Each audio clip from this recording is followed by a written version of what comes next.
de prejuízos, né? Como é que anda o consultório nessa? Porque tem um ano praticamente de pandemia, né? Quais são os danos que você vê nas pessoas? O que que tudo isso trouxe de novo para a sua clínica, no teu dia a dia, lidando com a parte psicológica das pessoas? Como é que anda isso, Dani? Olha só, Os principais danos da pandemia para a mente do sim, ser humano.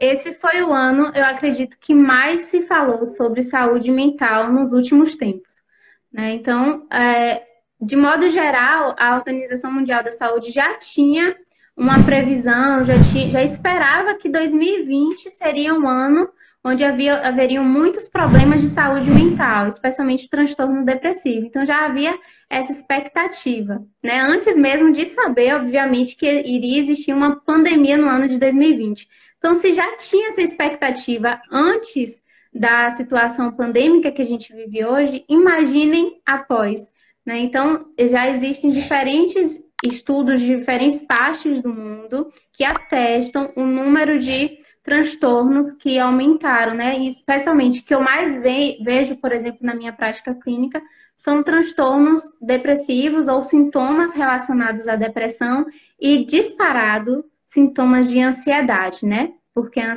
ansiedade também é uma emoção positiva em determinadas situações, mas quando ela é exagerada, quando ela atrapalha a vida do indivíduo, a gente já está falando de um possível transtorno de ansiedade, né? Que são vários subtipos aí.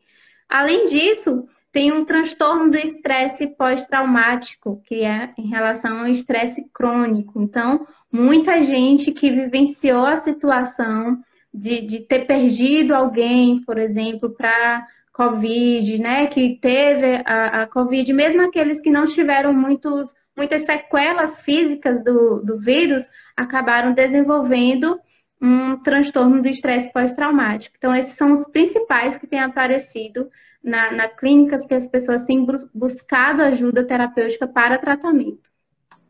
Entendi. Afeta quem está recebendo a notícia e que, graças a Deus, não tem nada, mas está morrendo de medo. Não teve, mas está morrendo de medo.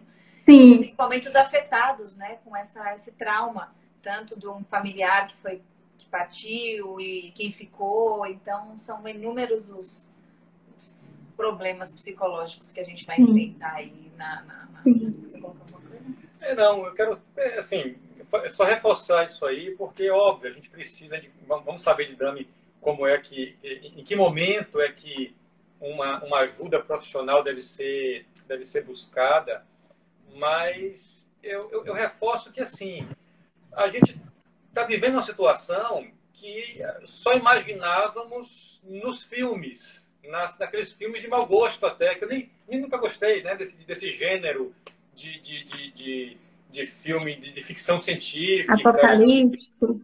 Pois é, pois é. Primeiro, que assim, pelo viés da disponibilidade, a quantidade de eventos fatais, ela parece que é imensamente maior do que de verdade é. E aí, Sim, sempre que eu falo isso, eu tenho que estar cuidando. Gente, o saúde sim, de verdade não está minimizando o problema. O problema é sério, ele voltou 2 vezes mais sério pelas estatísticas, mas ainda assim se refere a um percentual pequeno de pessoas que tem realmente a forma grave. E que pode ser qualquer um.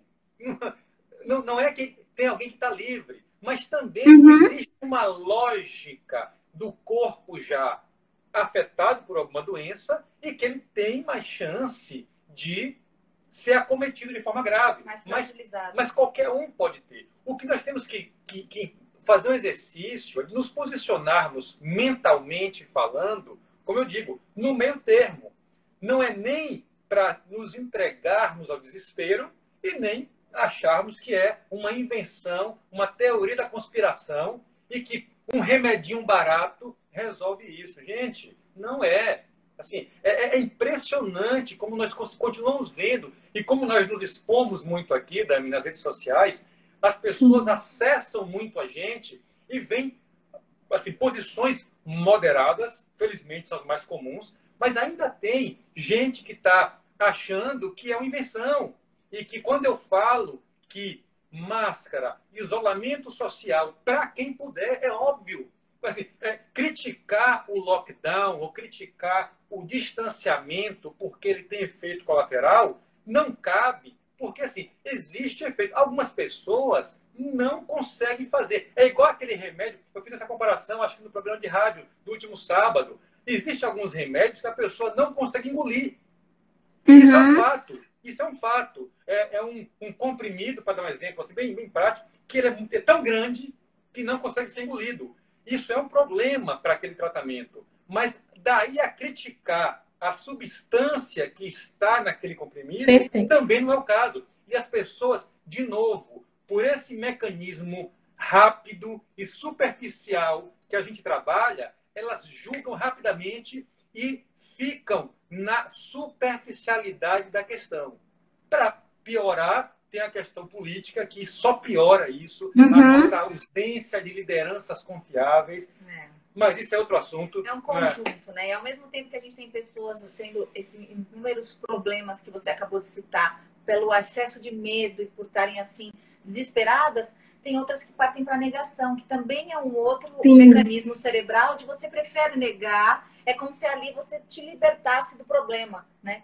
E a gente fala muito, e a gente vem falando muito sobre, como ele bem falou, sobre prevenção, como prevenir doenças, como prevenir. A gente não quer falar só de tratar, a gente quer falar de não chegar ao ponto da doença, né? De como a gente consegue mover os nossos hábitos para que a gente realmente tenha uma vida mais saudável, uma imunidade mais bacana, e que tudo isso está nas nossas mãos.